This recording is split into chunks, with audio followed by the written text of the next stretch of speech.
5, 4, 3, 2. Right. Welcome to this council meeting on the 24th of July. The first item on the agenda is the opening prayer, so could you all stand for that, please?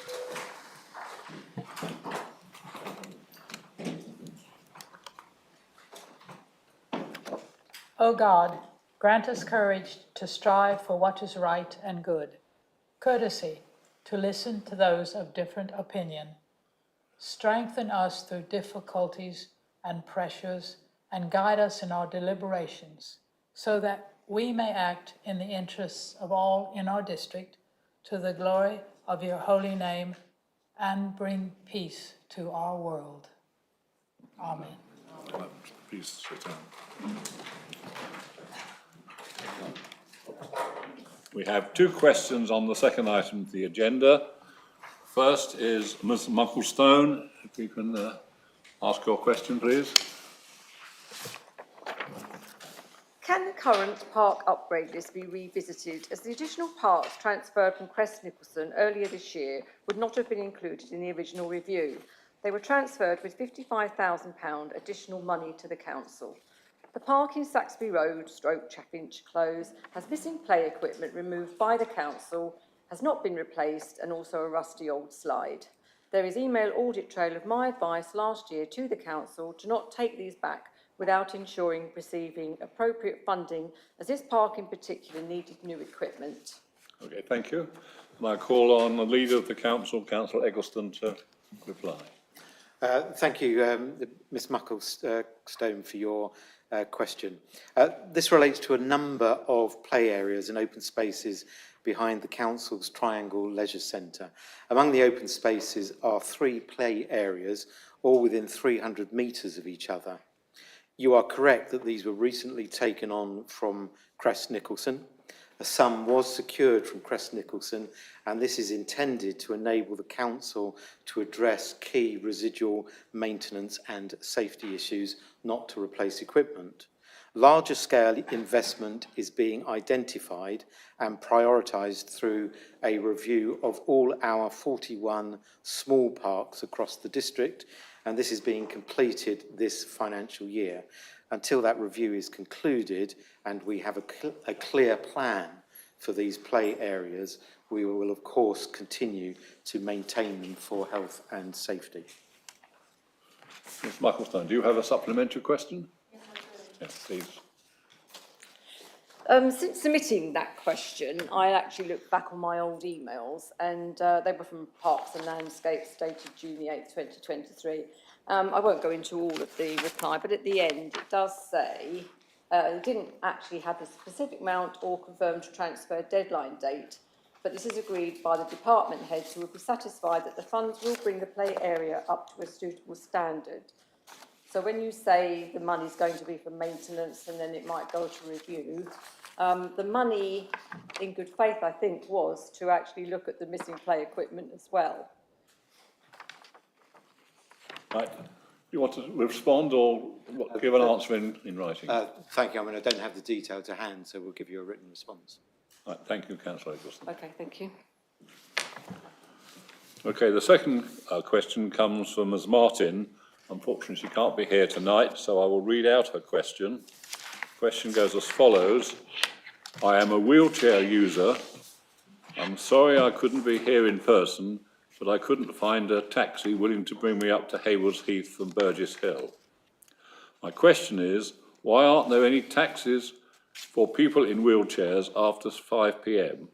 I need an evening taxi once a month, but I can't get one. And I will ask a response from Councillor Cook. Thank you, Chairman. And thank you for raising this question, Ms Martin. We're sorry to hear that you're experiencing this problem. There is no legal provision allowing the council to dictate when or where a taxi licence holder must operate. Drivers are self-employed and can choose when and where they wish to work. Furthermore, the council does not have powers to force taxi drivers to provide wheelchair-accessible vehicles. Since 2002, the council's Hackney carriage and private hire policy has limited the number of Hackney carriage vehicles to 154, 31 of which are allocated to wheelchair accessible vehicles, which is just over 20% of the total. The Council shares your concerns about the lack of wheelchair accessible vehicles, and at the meeting on 29th July coming up, the Licensing Committee will consider measures in accordance with the Local Government Miscellaneous Provisions Act 1976 to encourage the licences of more wheelchair accessible vehicles. Details of the proposals can be found in the report to the committee, which are available on the website, our website, and include: first, increasing the age limit for wheelchair accessible vehicles from 10 years to 12 years. This will include additional fitness tests from the period 10 to 12 years old, which will allow the drivers to spread the cost of these more expensive vehicles over a longer period of time. Also, removing the current cap on Hackney vehicle numbers, with the new licences being available for wheelchair accessible vehicles only. These recommendations, the recommendations from the Licensing Committee, will be subject to a public consultation. Thank you. Right. Thank you, Councillor Cook. Okay, we'll now move on to item 3. By general information, the minutes of the last meeting. Do we agree for those minutes? Agreed. I'll sign those at the end of the meeting. To declare any declarations of interest from members in respect to items on the agenda. Are there any declarations of interest? I see none. To consider any items that the chairman agrees to take as urgent business. I have none. I'll just say a few words about my recent engagement over the last 6 weeks or so. I attended the Burgess Hill Community Garden, the start of that, digging the first turf. That's hoped to be completed sort of by August. I attended the South of England show and was presented to the Duchess of Edinburgh, and also attended the sponsors' lunch. We sponsor some Mid Sussex businesses. I also attended the unveiling of the Waymarker as part of a walking trail at Anstey. I attended 2 events for Friends of Sussex Hospices, one at Coldwartham near Pulborough as an evening event, and a more formal event in East Sussex at Pashley Manor, a black tie event. Here there was an evening cabaret. What was very exciting was the final of the STEM challenge. A number of secondary school pupils teams in year 10 had to provide a model hovercraft, and all the business of organising themselves and building it and designing it and then presenting it and racing it. And that was a very exciting one, and the finalists various categories were announced. Also went to Birchwood Grove Primary School, where years 5 and 6 were doing an eco project on recycling and food waste, and they were also required not only do the project but also present it in front of their school friends and myself and 1 or 2 other people, and it was very exciting to see them very interested in important green issues. And to crown it all, I was nominated to attend the garden party at Buckingham Palace, which is also a very memorable occasion. So I've been quite busy over the last 6 weeks. Thank you. We now move on to item 7, adoption of the High Weald Area of Outstanding Natural Beauty Management Plan 2024 to 2029. And I asked Councillor Carvalho to propose this. Thank you, Chairman. I would like to propose the adoption of the High Weald Area of Outstanding Natural Beauty Management Plan 2024-2029. This is a substantive document that has involved the collaboration across the whole of the High Weald AONB area. I would like to thank all of those involved in putting this document together. Special mention must go to the chair of the Officer Steering Group, who has provided technical advice and support, and the chair of the AONB. I would encourage all members to make themselves familiar with its contents, as it complements the district plan, especially around the area of sustainability. Of particular note are the new and expanded policy areas of regenerative farming, green and blue corridors, and dark skies. Thank you, Chair. Right, thank you. And I call upon Councillor Gibson to second the motion, or the acceptance. Okay, thank you. I do second the motion. What? I do second the motion. Do you second the motion, and you reserve your right Yes. to speak, yes? Okay, any comments or questions from the members? I see none. Councillor Gibson, you can say a few words? Other side. Oh, right. Technology. As always, the technology. Yes, very pleased to second the management plan for the High Weald area of outstanding natural beauty. It's an area which I'm very familiar with, in particular the area of Ashdown Forest, which of course is an area of immense importance to this particular council because of the impact that the 7 kilometres zone of influence has on our planning and the allocations and the way in which we have to run those allocations.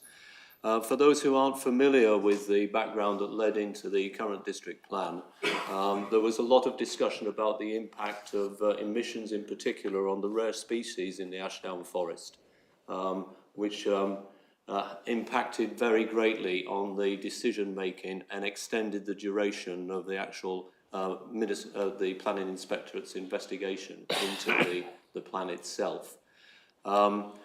Now, the whole of that,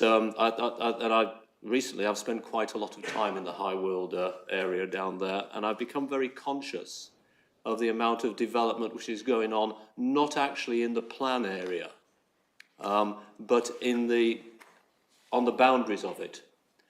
And that is happening both down, particularly in Uckfield and Marefield, both in terms of the addition of new housing and in the development which is going on down there in terms of new industry. And there is significant concern over the implications of that on Ashdown Forest and the related areas, the ancient woodland down there and so on.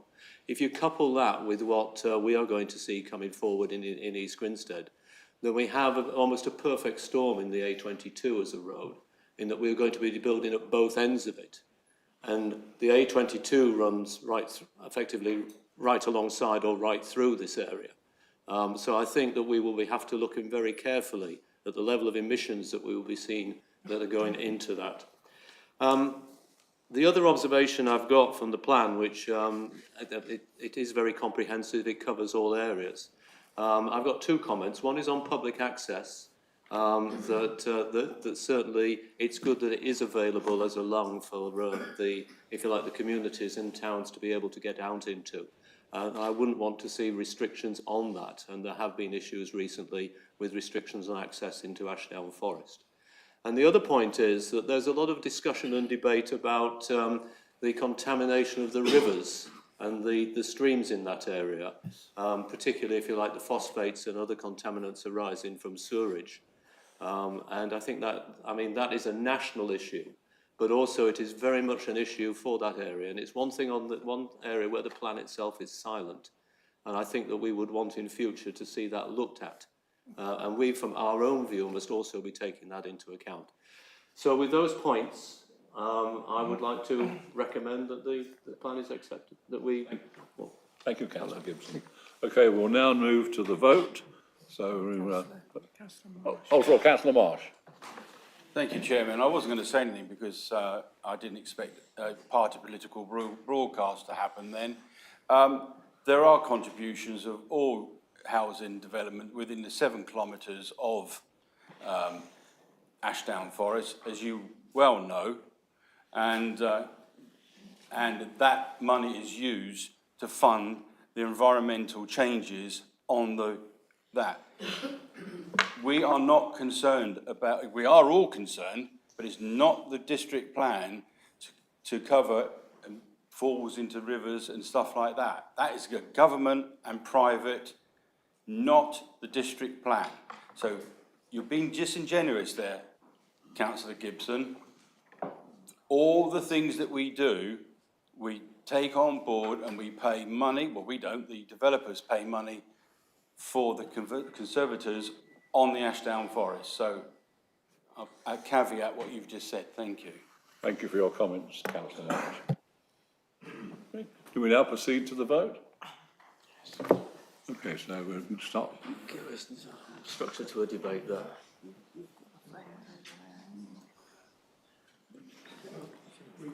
It should have called it.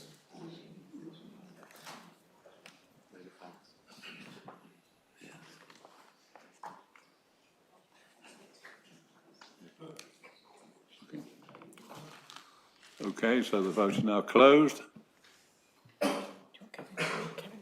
Yeah, could you read out the results, please? Thank you, Chairman. So that vote is carried with 40 votes in favour, none against and no abstentions. Thank you. Right. Thank you, members. We now move to item 8 on the agenda, Regulation of Investigatory Powers Policy Update 2024. I call on Councillor Eggleston to propose. Yes, thank you, Chairman. I'm happy to propose the recommendations in paragraph 2. I don't need to detain members with a long speech on why we need to do this. It's a fact of life that we need from time to time to monitor potential criminal activity. We need a framework in which we can carry that out, which is legally compliant, and this Appendix A sets that out, and I recommend it to you. Thank you. Thank you, Councillor Eggleston. Councillor Cook, seconded. Thank you. I'm very happy to second that. Yeah. Are there any comments from members?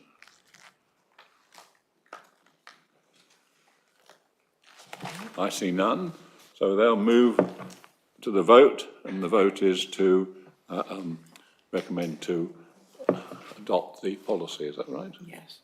Yes. Okay, if you use your touch screens.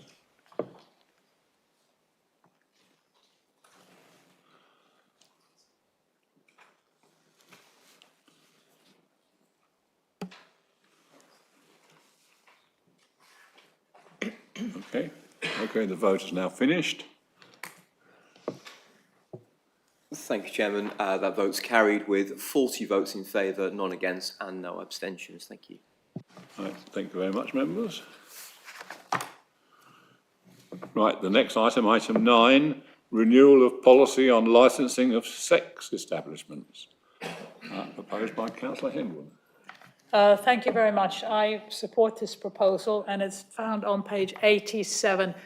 We don't have any in the Mid Sussex District, by the way. Okay, seconded by Councillor Mockford. I should like to second that motion, and I reserve my right. Right, thank you. Are there any questions from members? No. Oh, I see none. So we'll now move to the vote. The vote is to recommend the adoption of the reviewed sex establishment venue statement of policy 2024.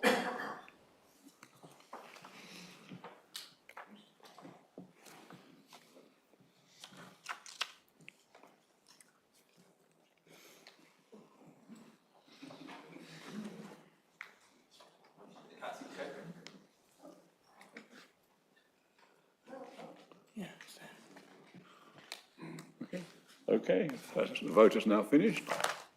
Thank you, Chairman. That vote has been carried with 40 votes in favour, none against and no abstentions. Thank you. Right, thank you all very much. Finally, item 10 is the Constitution Review 2024, a large tome of documents, proposed by Councillor Marsh. Thank you, Chairman. Yes, heck of a lot of work we did put in this one in. It's the yearly, we do this every year, and I've had the honour of being the chairman of the Constitutional Working Group for a good few years now. These are sensible changes. They are track changed in the first part of the report, and then the Constitution itself has been rewritten, obviously, to take into account those changes. It's a sensible thing we do. some of the suggestions came from councillors. A lot of them is from officers to make the easier running of the council. So I commend this, and I like to get everybody to go straight to the vote. Well, seconded by councillor Eggleston. Yes, thank you, Chairman. I'm happy to second and reserve my right to speak. Are there any comments or questions from the members? I see none. Oh, sorry, councillor Gibson, yes. I didn't see your hand there, yes. Thank you, Chairman. A couple of comments and not grandstanding. In part, this came up some years ago, about 2 years ago, when if you recall, as we reduced the number from 54 to 48, we also took the opportunity to significantly revise the scrutiny committees from the then 3 committees of 15 down to the level that we have here. I continue to believe that 2 committees with 11 members only is too few, and for that reason I will be voting against this. I had an exchange with the monitoring officer this morning just to draw attention to the fact that there is a typo. I can't actually find it. It's in 14. It was on page 98 when I looked this morning, but it's moved off that now. But it relates to call-ins, and it's effectively the tests that you have to get through in order to call in a decision and have it reviewed by a scrutiny committee. And the monitoring officer and I did agree that instead of 14G, it should be 14.8, which gives a list of criteria. There is some doubt as to, I think, as to who has the final say on it, but I think it fits that the monitoring officer has the final say on it. So with those 2 points, thank you. Right, thank you, councillor Gibson.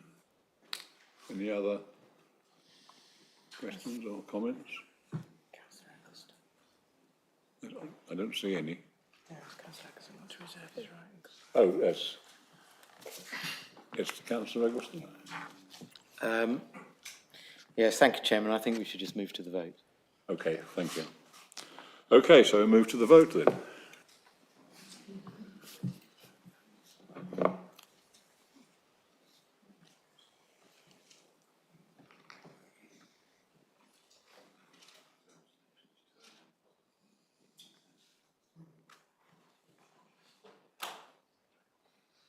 Are we okay?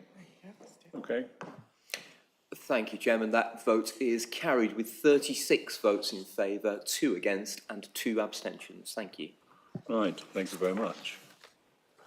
Okay, we move on to item 11 on the agenda to receive the leaders' report. Councillor Eggleston. Thank you, Chairman. On Sunday, I received and accepted the resignation of Councillor Alison Bennett as Deputy Leader and Cabinet Member, which is effective from today. I have appointed Councillor Hobbs as the new Deputy Leader and will appoint a new member or members of Cabinet in time for the next council meeting. In the meantime, Councillor Cook has agreed to cover Councillor Bennett's portfolio. As regards Councillor Bennett remaining a member of the council, this is a decision for her and her alone. Councillor Bennett serves her residents in Hurstfield Point well, and there is clearly an overlap in her role as a Member of Parliament and Ward Councillor. I'd like to take the opportunity to express my deepest gratitude to Councillor Bennett for the support, kindness and care that she has brought to the role as Deputy Leader, as well as the support that she has given to me. She was a valued member of the team and will be missed by me and the rest of the Cabinet. I have no doubt that Councillor Bennett will prove to be an excellent Member of Parliament for Mid Sussex, and I wish her every success as she embarks on this new phase in her life. As members will recall, on the 11th of July, the Council submitted its Regulation 19 draft district plan to the Planning Inspectorate. This starts the formal examination phase of the plan, which is now in the hands of PINS for consideration. Louise Nurser has been appointed as the planning inspector to take on the examination, which we anticipate starting in the autumn. The King's Speech included 2 proposed bills affecting local government, a planning and infrastructure bill and an English devolution bill. Changes to the NPPF have been widely trailed, but since we have already submitted our district plan to PINS, we will be assessed against the NPPF that governed our plan making, rather than any new statutory guidelines. On devolution, this council has always advocated for it, but we will have to await further details before taking a view of the benefits of this bill to this council. Of course, noting the government's planned review of the NPPF, its ambitions on house building, and the carrot of devolution, it is not difficult to see where Mid Sussex may be at risk within any larger regional devolved structure, and we will watch that development with interest. I'm also encouraged to read that the government intends to return to multi-year settlements, which will help with our financial planning.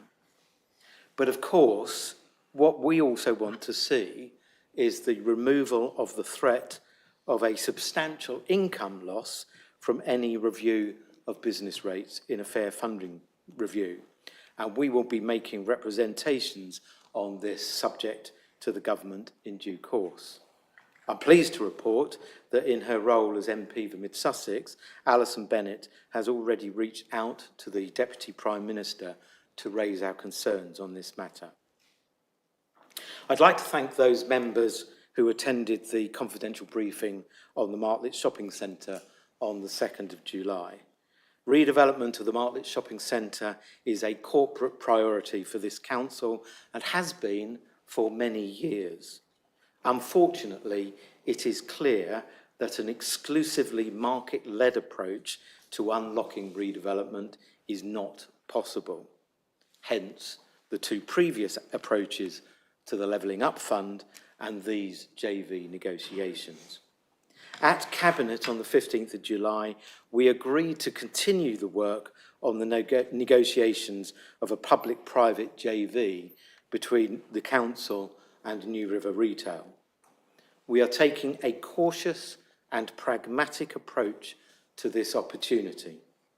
Whilst we welcome the positive nature of these negotiations, we are very aware of the risks involved, and over the coming weeks, we will be working on how these risks may be mitigated. To be clear on 2 things, until everything relating to the JV is agreed, nothing is agreed. And secondly, a decision to proceed with the JV will only happen with the consent of the Council, not Cabinet alone. In my March report, I mentioned that at a meeting of the West Sussex leaders, a £1.2 million allocation from the business rates pool had been agreed, with the share to Mid Sussex being £150,000. We are planning to use this sum to explore the options for business improvement districts in East Grinstead and Haywards Heath as a mechanism to support the longer-term attractiveness of these town centres and to improve wayfinding in East Grinstead and Haywards Heath to better promote and connect the town's assets and improve navigation. And finally, on the 16th of July, I attended the launch of Sussex Energy at the meeting of the Greater Brighton Economic Board. The current energy demand for Sussex is 14 times more than the current supply from renewable sources. The ambition of Sussex Energy is to achieve net zero energy status by 2040. In other words, the total amount of energy used by our community on an annual basis being equal to the amount of zero carbon energy created locally. This target is ambitious, and I look forward to seeing project proposals come forward to help us deliver it. Thank you, and I'm happy to take some questions. Right, questions for Councillor Eggleston. Councillor Whitaker. Thank you, Chairman. When the leader and deputy leader, obviously now an MP, as you quite rightly said, took office in May 2023, they gave a commitment to work closely and collaboratively with the 24 district parishes, 3 towns and 3 business associations. Given the current shambolic car parking consultations, hidden behind PERDA and now feebly tucked away online only and in the school holidays, does the leader consider that he has honoured this pledge? Councillor Eggleston. Thank you for your question. I'm going to take issue with you on the what you describe as PERD and what we call the regulated period. I mean, the guidelines are quite clear on what we are not entitled to do during the regulated period. It just so happened that we had pretty much back-to-back elections with the PCC elections, and then the former Prime Minister called a general election, and that tied our hands, and it was a decision by the monitoring officer, and we will always be guided by our legal advice on what we can and cannot do.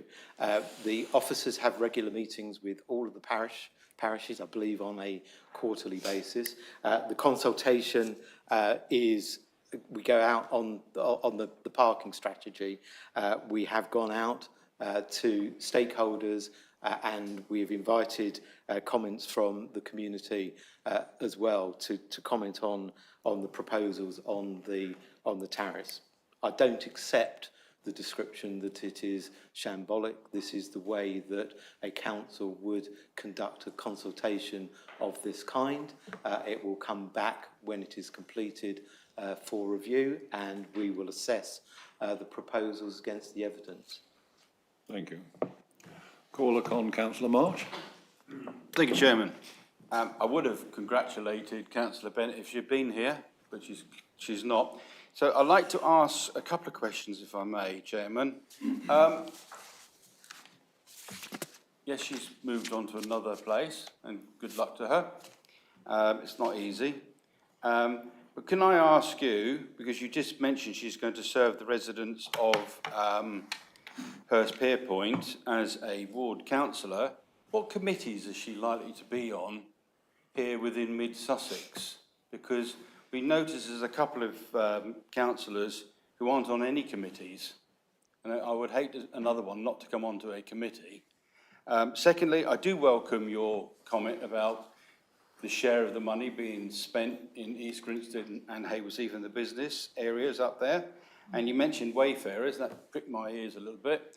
We do have a series of wayfarers because the chairman has just announced it, that he went to the one down in Anstey. Sadly, I couldn't make it.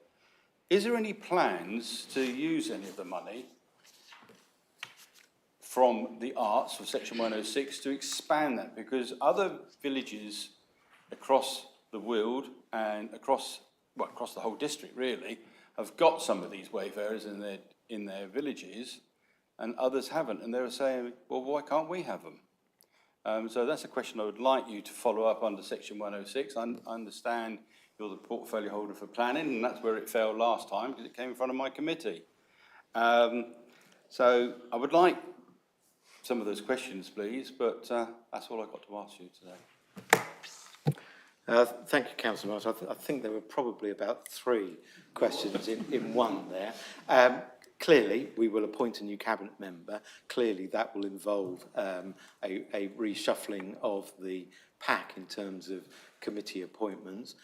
How individual groups appoint members to committees is a matter for individual groups, subject to the rules on political balance. So we will do that in time for the next council meeting as well.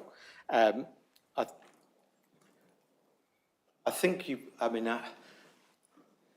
correct me if I've got this wrong, you talked about wayfaring in the context of villages, and where I believe the signing and signposting within towns is different to what you might be talking about in terms of villages and art. So it's about identifying places within the town for commercial activities, where the town hall is, etc., etc. I believe.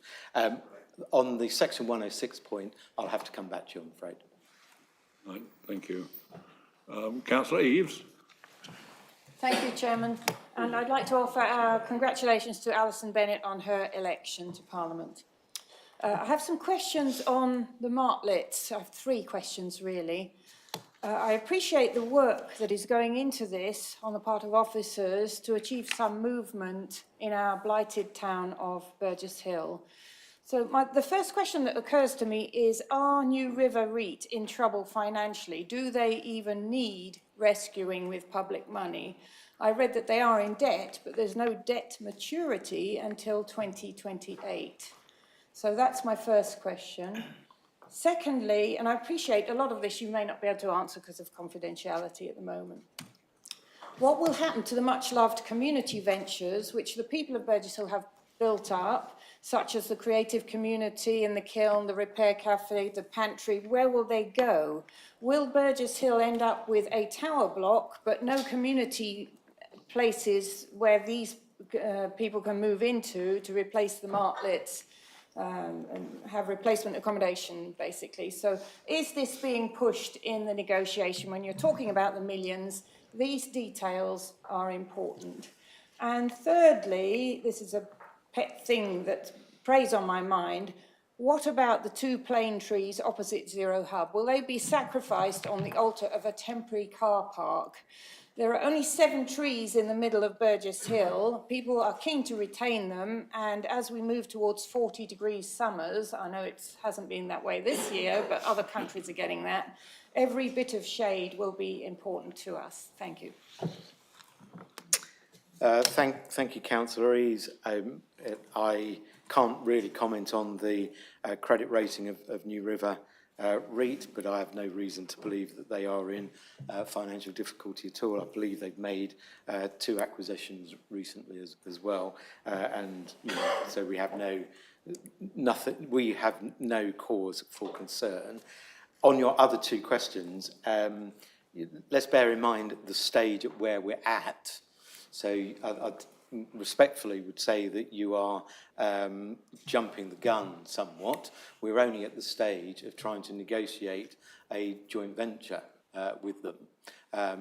The considerations of what happens, we can only consider if those negotiations are successful. And there's loads of preconditions that we've got to get through first. Right, thank you. Councillor Mear.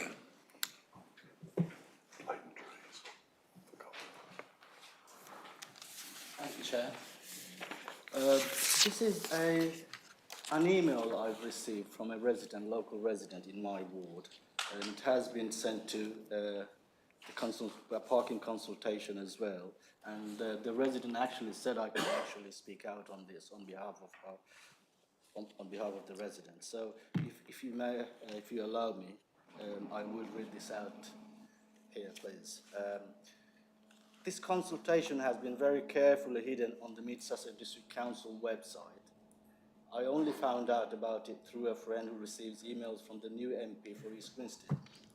It was not easily accessible from the website and needed to be searched for using specific wording.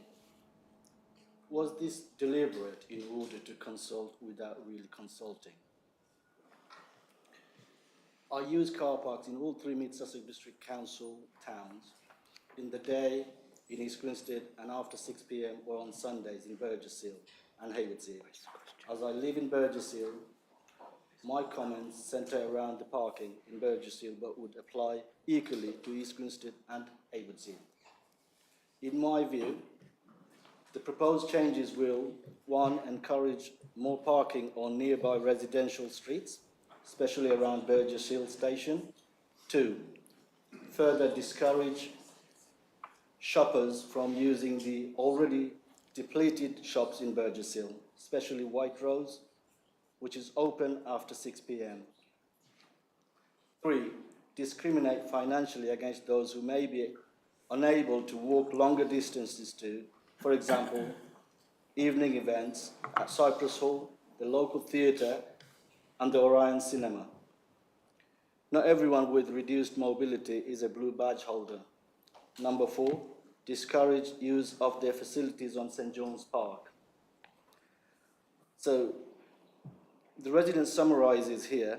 The resident says, I do not believe that the proposed changes will bring in the anticipated increase in revenue, especially when either more staff will be needed to police, that parking charges have been paid, or electronic parking systems are introduced or changed.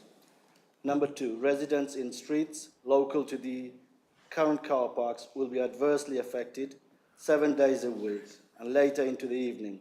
Number 3, the use of facilities, especially but only in Burgess Hill, will be impacted negatively. Now, Mr. Chair, if you allow me, I've been talking to many other residents in Burgess Hill, and they say that due to the parking charge increase, we don't shop here anymore. Could we have a question, please, Councillor Mayor? Question is, so my question is, all this is deterring the general public from the town centre, from using our services in our town centre. Now, the residents of Mid Sussex. That's a question. So if you allow me, yeah, my question is, the residents in Mid Sussex have got 8,000 plus signatures sent in a petition to Mid Sussex District Council. Now, is that going to be ignored, or will you respect that and reconsider, please? Thank you.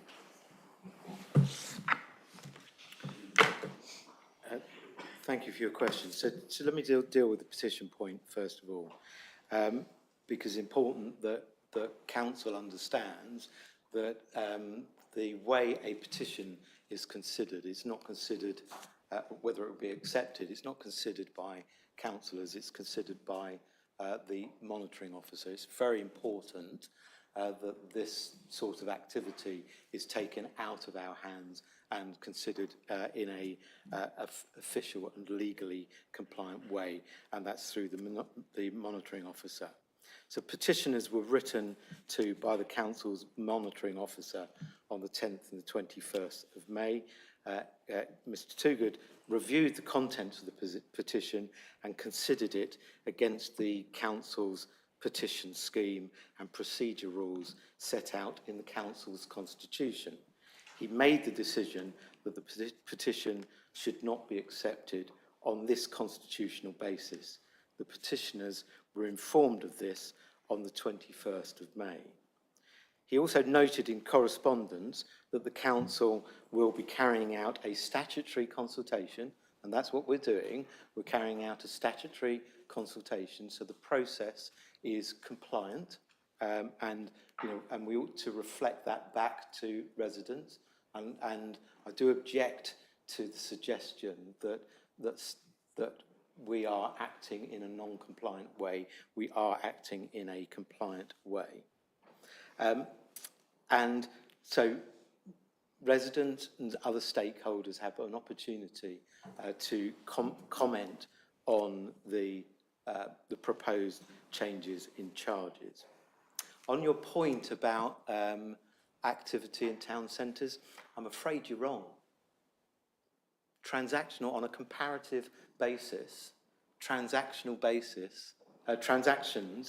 in our car parks to June 24, when the tariffs were increased, compared to June 23, are actually up.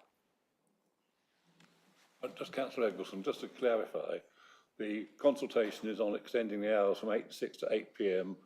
weekdays and Sundays. Not, I mean, the charges have already gone up across the three town car parks for the normal times at the moment. Chairman, I mean, I haven't got the wording of the petition in front of me, but I believe it did ask us to reconsider the tariffs, and actually we did consider them when we set the budget, because there was an amendment which was defeated, and it then, I believe, went on to talk about the evening and Sunday charges. We're in the middle of a consultation.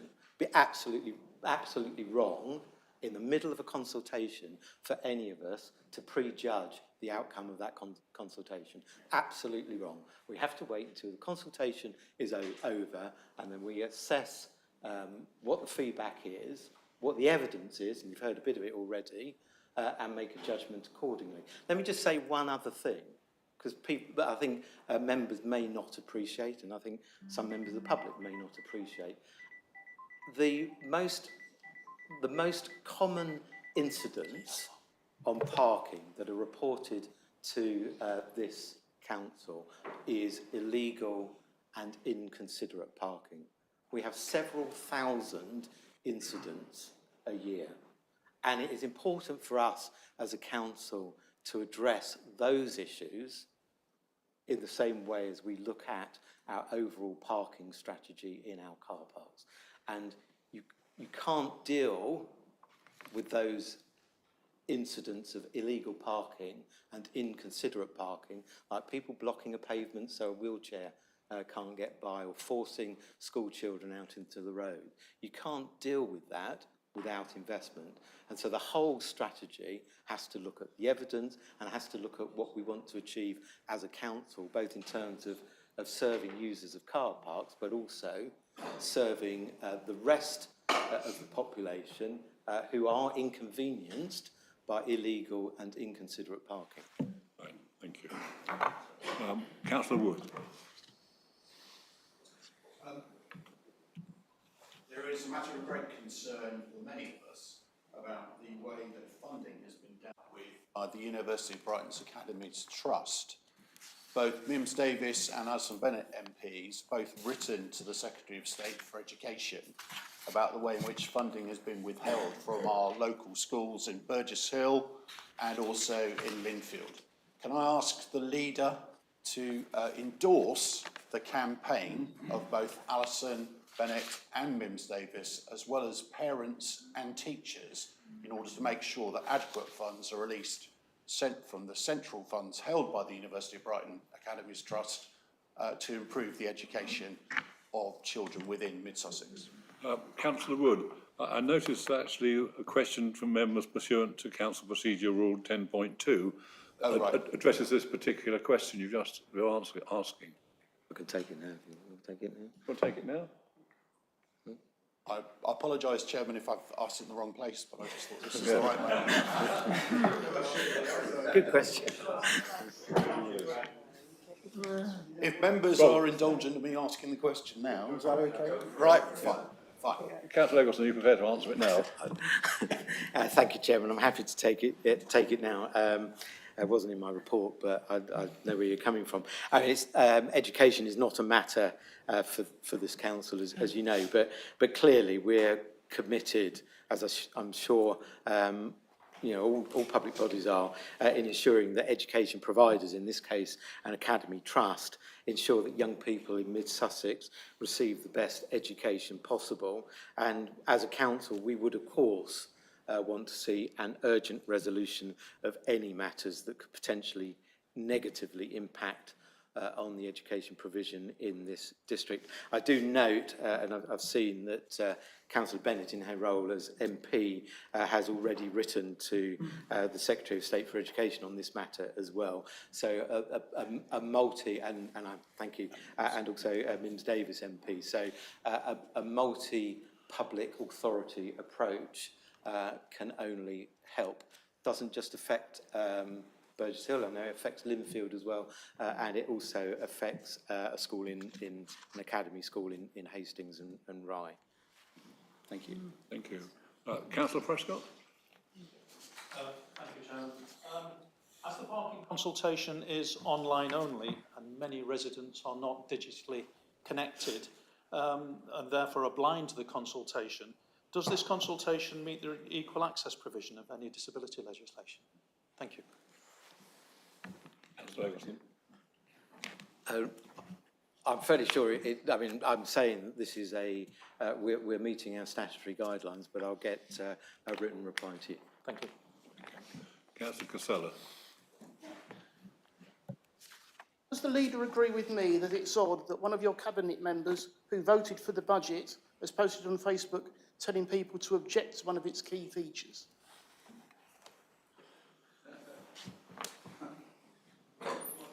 I haven't seen that report, so I'm not prepared to comment on it.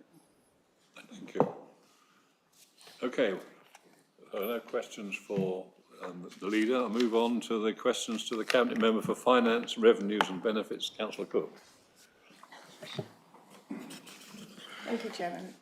First of all, I'd like to add my congratulations and best wishes to Alison Bennett MP as our new MP for Mid Sussex. I'd also like to thank her for her support for new cabinet members and also new district councillors. She's been a great help to all of us. From the Revs and Bens side of my portfolio, I'd just like to make a comment about business rates. As a council, we are keen to ensure that local businesses are accessing the business rates reliefs that they may be entitled to. Shortly, business rates bills will contain a leaflet to explain access to the reliefs, in particular RHL, Retail, Hospitality and Leisure, and small business rates relief that are available. While these are not new, officers believe that not all eligible businesses are claiming them. Please do raise awareness with your local networks, and I will ensure that councillors have a copy of the leaflets as soon as they are distributed later this summer. If businesses are struggling with their bills, please do urge them to get in touch as soon as possible. And then moving on to the budget, just a brief comment here. As we get ready for the cycle of setting it for next year, we are aware of comments by the new government in respect of the importance of longer-term planning in public finances and the key role local government plays.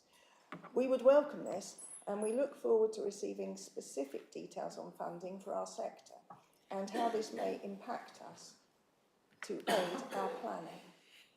Thank you. Right, questions to Councillor Clark. Thank you, Chairman, for letting me speak, and welcome to your other role. So my question, I wasn't sure before the evening who I was asking, but it is you, so welcome and congratulations to Alison Bennett for winning the election. I would like to ask the question, Mid Sussex Matters has gone online now. And I was wondering, and you may not be able to answer it now, and I'm quite happy to take a written answer later, but I was just wondering, how big is that uptake?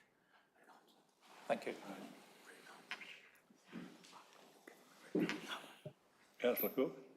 Yeah, thank you. Yes, I can't answer that, but I will get back to you in writing.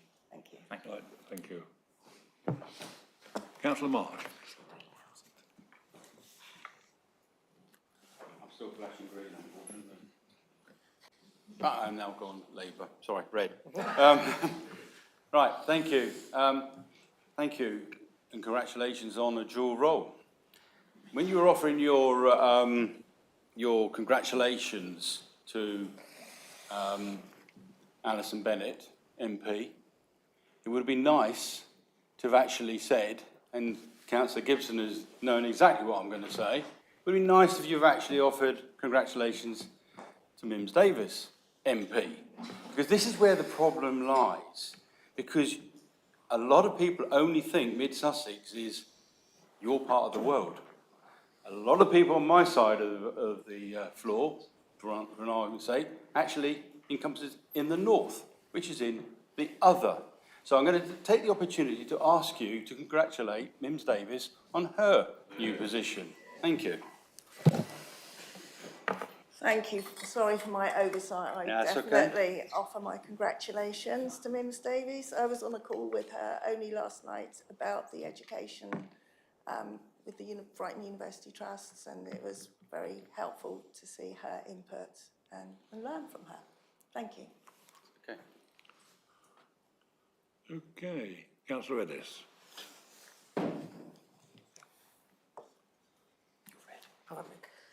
Thank you, Cabinet Member.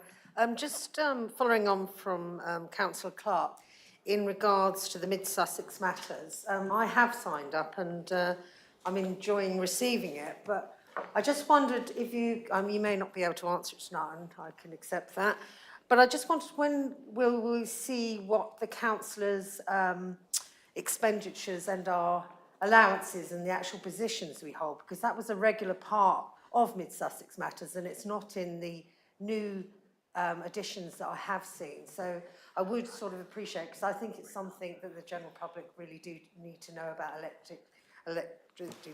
councillors. Thank you. Thank you, Councillor Ellis. That's a good point, and I will give you a written answer because I can't answer. Right, thank you. And that appears to be all. Right. Okay, we'll move on to Cabinet Member for Sustainable Economy and Housing, Councillor Gibson.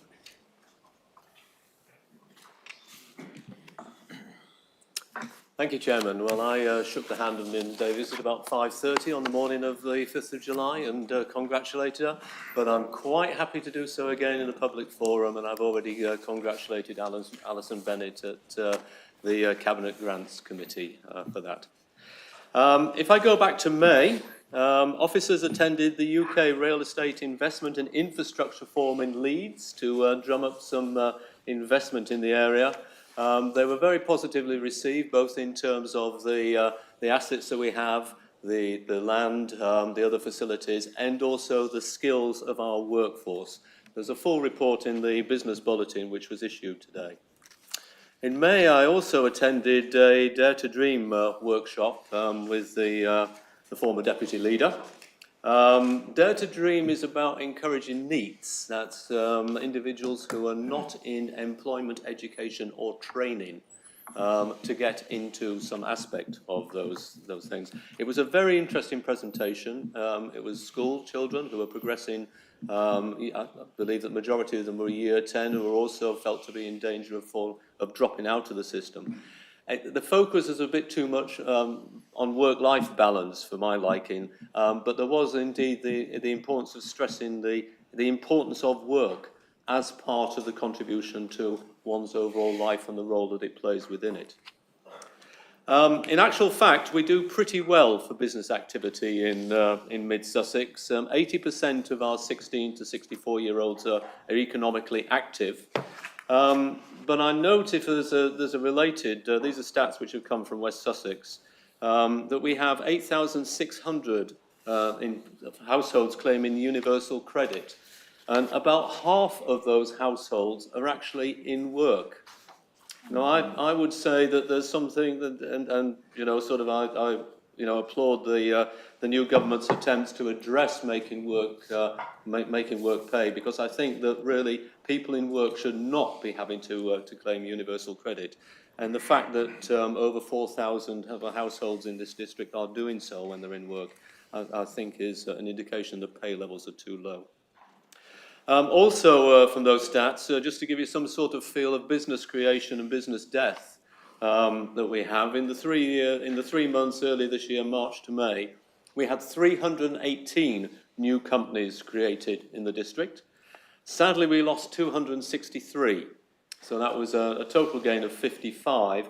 And the key areas that of those businesses are being created in are in business services, travel and construction. You will remember that we've seen the closure of the LEP, Local Enterprise Partnership, and West Sussex now lead on economic growth in the county. They're establishing a growth hub. And I'm hopeful that we will see this district of one of the main contributors to the economic benefit of the county, getting one of the 2 district seats on that. And I'll finish by observing, finish this section by observing that it's 2025 is the UN International Year of Quantum Science and Technology. And I've already taken the opportunity to suggest that the STEM challenge for our schools next year should be on quantum science, to build a quantum science computer. Moving on to climate change, I'm delighted to say that 7 councillors achieved this carbon literacy accommodation. Well done to the 6 of you out there who did that. For the rest of you, come on, please. It's partly getting towards the silver accreditation that the council is seeking to get to. We added 10 EV charging points, so we've got 70 in total in the district now, but the most important statistic that I've seen on that is the usage has now doubled. So we're seeing a usage of 200,000 kilometre hours now per year. I myself took the opportunity of a written question to West Sussex Council to promote the idea of Curbo Charge or Connected Gully. Those of you who trip over pavements in terrace streets where people are charging their electric cars, there is a solution. There are capabilities you can buy to actually put a gully in the pavement, and in my opinion, both this council and also West Sussex County Council are dragging their feet on getting that in, and the County Council don't even collect statistics on if you like, the balance between those who are buying electric vehicles and live in terraced houses compared to those with off-street parking. We've made pleasing progress on our emissions, reducing our emissions. In 2019-20, our buildings were emitting 500,000 kilogram equivalent of CO2. We're down to 70,000. The key challenge now is to decarbonise this building. We're disappointed not to have got some money towards the next phase of that from an initiative called LARA, and other these grant-giving initiatives that you have to bid into, and it's a beauty parade. But we are now looking at how to cover that. And it was pleasing to see that Haywards Heath Library alongside, and both the East Grinstead and Haywards Heath fire stations were decarbonised recently, again using money, West Sussex using money from that LARA source, although they didn't put solar batteries in. And I feel that's a mistake. Because there is obviously an opportunity to reduce the amount of electricity used by having batteries in there, even though it can be disruptive in terms of whether that. I've too little to say on enforcement and planning, simply because all the metrics are green. Anybody who appeals against us doesn't win. We have 1 or 2 challenges coming up in the near future. But well done to the teams there, and as I say, sometimes it feels like a bit wild, like the Wild West with the number of enforcements that come in. Seems to be about 20 to 30 a month, but the team deal with them very well. I took the opportunity to look at housing stats over the last 4 years, and it's been pretty stable in terms of the number of households that come to the council. We see about 800 inquiries a year. Of those 800, we see about 70 are homeless. We've run about 18 temporary accommodation, but the main, if you like, the main progress we've made against all of those stats is that we've got a significant reduction in nightly paid accommodation, which is great, of course, because it's not costing this council as much, not costing the government as much. We've halved that from about 50, where it used to be, to 25, and I see that there's even better news coming on that from some figures that I was given earlier today.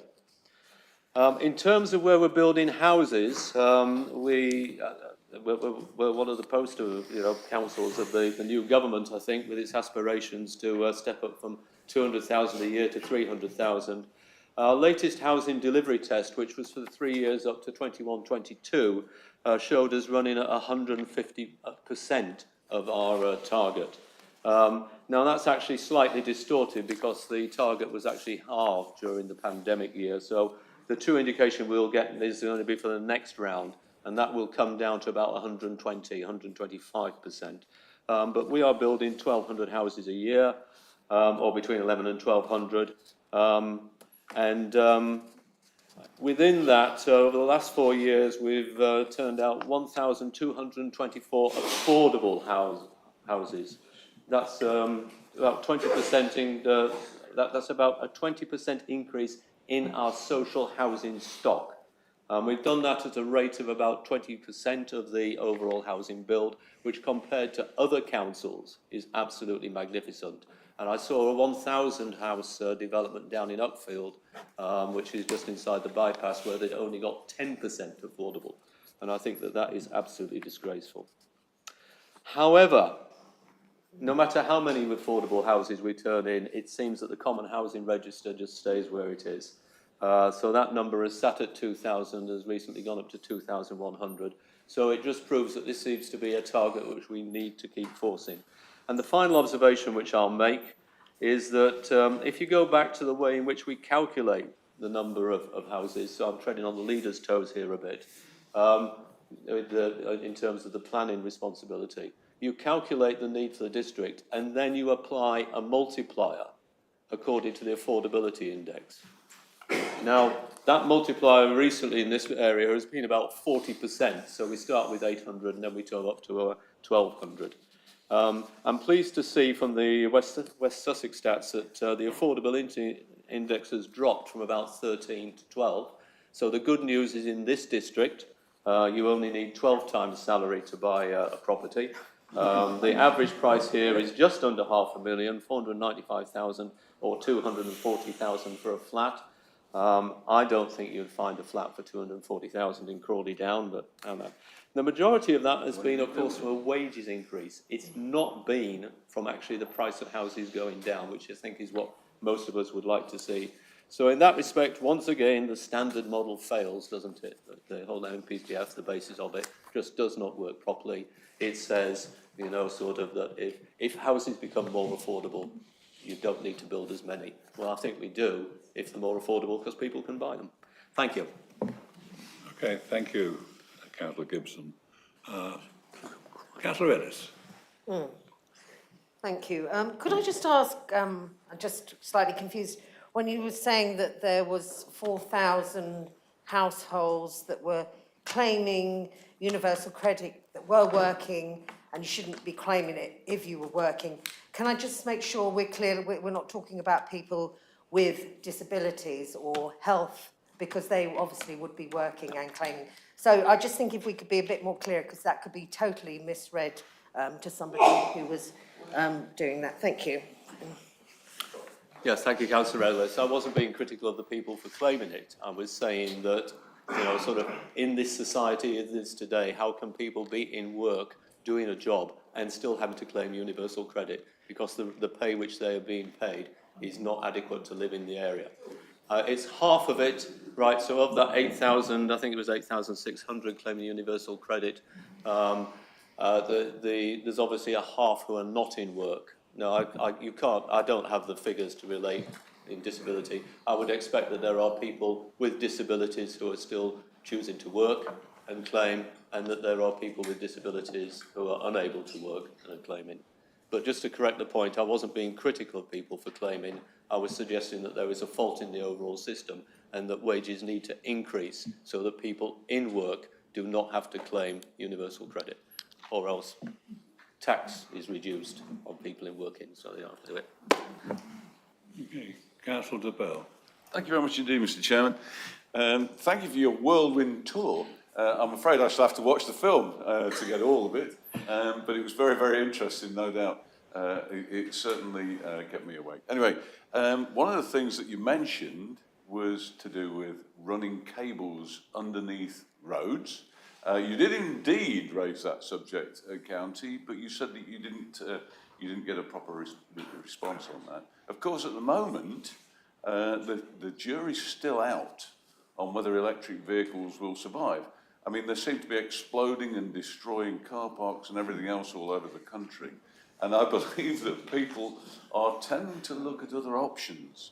And hopefully, eventually, hydrogen will take its place at some stage, which is my particular favourite. But, I mean, what you were saying was that, and you said this at County, that people should have cables run underneath curbs and things like that, so that houses, you know, I mean, that's fraught with danger, surely. But thank you for your multitude of comments on such a wide range of subjects, which were totally interesting. Thank you.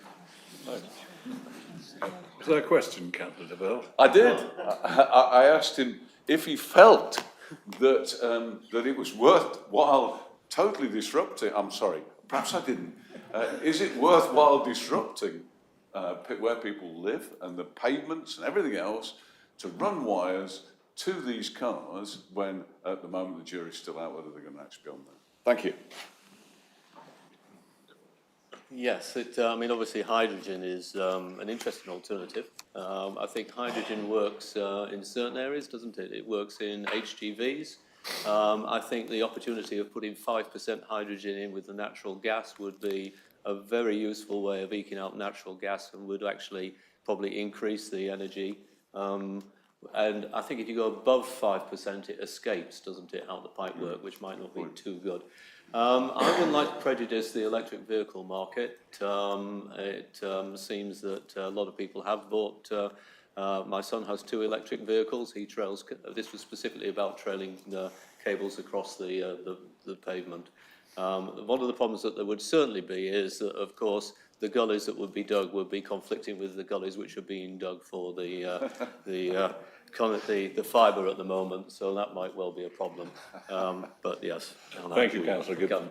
I think the green issue is not to burn the hydrogen, but use hydrogen fuel cells. Yeah. Anyway, Councillor Marsh. Yeah, thank you. I'm still green. No, yeah, you've done that joke once, so I won't do it again. I've got to correct you, Councillor Gibson, on universal credit. The reason why people claim universal credit because they get all the other benefits that go with it, like council tax relief. Hence your fact, most of them only want to work 15 hours a week. If they work more than 15 hours, they lose all their benefits. Until they skew that properly, what you just said was a load of... Anyway, the other bit... Question, please. I just told him. You got it wrong. I want an answer for that one. Secondly, electrical charging points.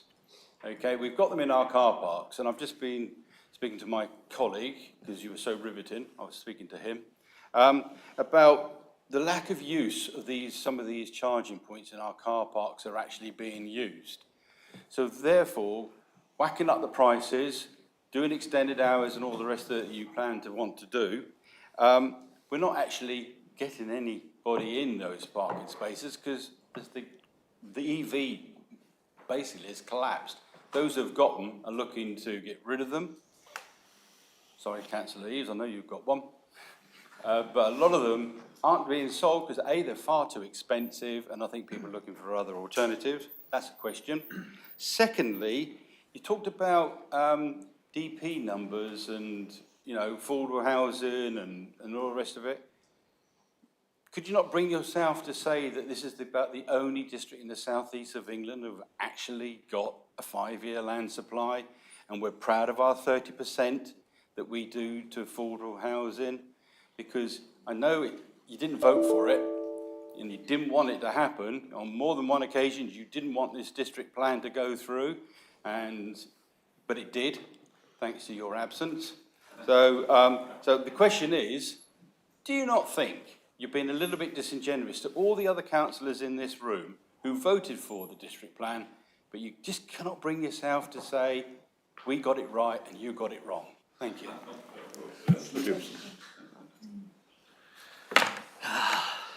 Gosh, several points there.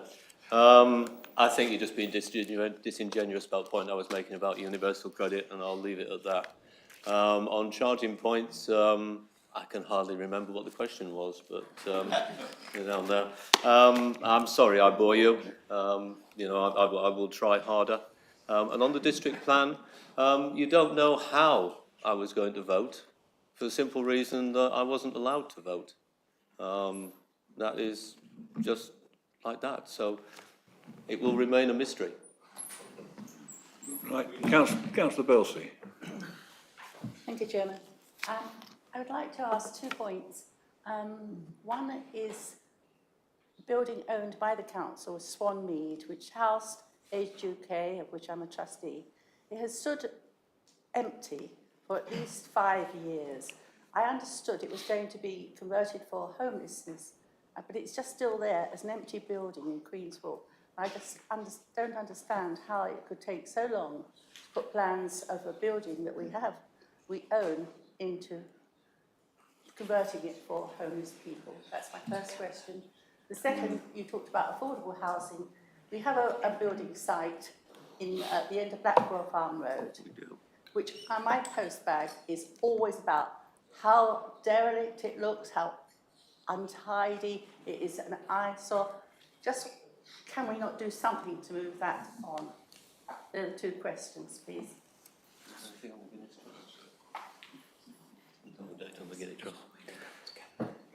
Thank you. Swanmead is due to come to Cabinet. It's not actually my portfolio, but I think that it's not something that I should comment on this evening, as it is due to be discussed by Cabinet in the near future. I recognise exactly the site that you talked about. So I believe that there are issues with funding. It's owned by the Guinness Trust, I understand, or it's a Guinness Trust development. The council is continuing to work with the Guinness Trust in order to find a way forward and in order to complete the development, which I think had started, and that is part of the problem. So they are two issues that I recognise absolutely. Thank you. Thank you. Okay. Councillor Carvalho. Hello, I seem to remember that members attended a meeting, a presentation, where we were told about the homelessness position and the availability of social housing. There was a problem with newly built homes being made available that had defects, and this seriously impacted their availability for families to move into. I just wondered if any progress has been made with the status of defects in newly built homes, so that they can be made available to families quicker.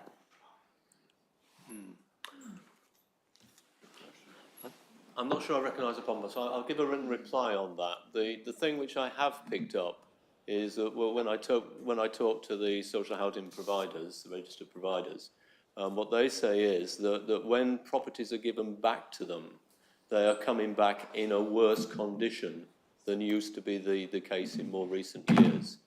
So though I'm aware that the older properties, but as regards new properties and defects in new properties, I mean, I, like you, I talk to a lot of people who are in new properties that have defects, but which, I wasn't aware that we were, if you like, gapping. So I'll provide a written answer on that one. Thank you. Thank you, Councillor Gibson. Councillor Clark.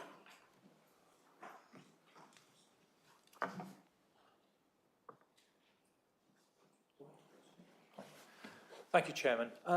A previous meeting, I thanked you for a development that's taken me 10 years in my ward of a building. I think it's Linden House, and but we were told that they wouldn't do any affordable houses, but they would be making a payment. But I understand they're even trying now to get out possibly a payment. I just feel that we need to be strong on those issues, that these developers, it's been 10 years to try and develop these 17, well, they're going to build 17 flats, and I'm still waiting for it to happen.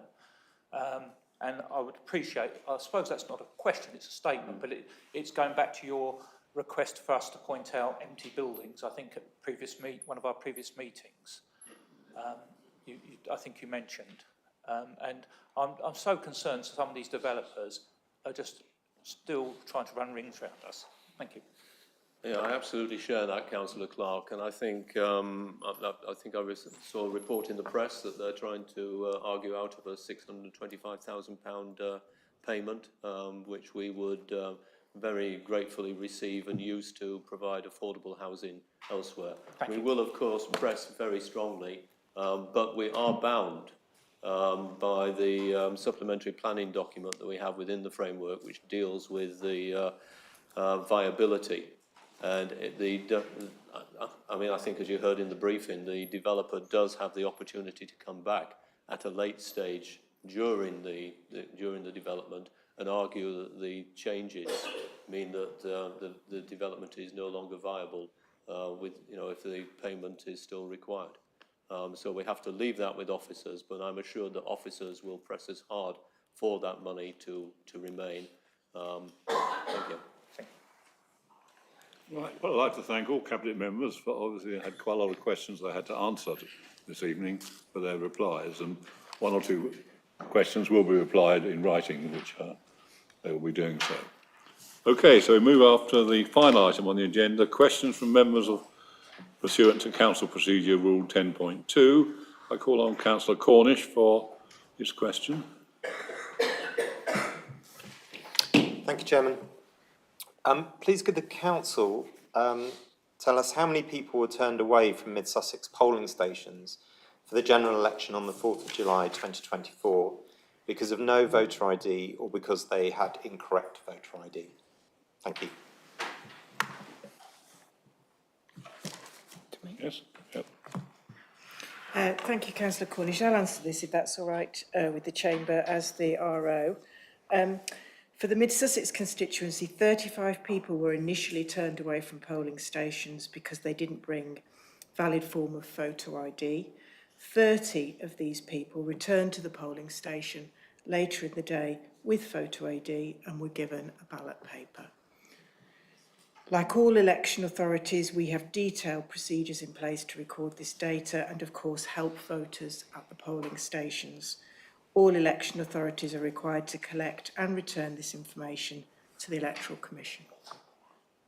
Right, thank you. Do you have a supplementary question? Okay, thank you very much. And Councillor Wood's question has already been answered. So that brings us to the end of this council meeting. So if you can remain in your seats until the live stream is turned on.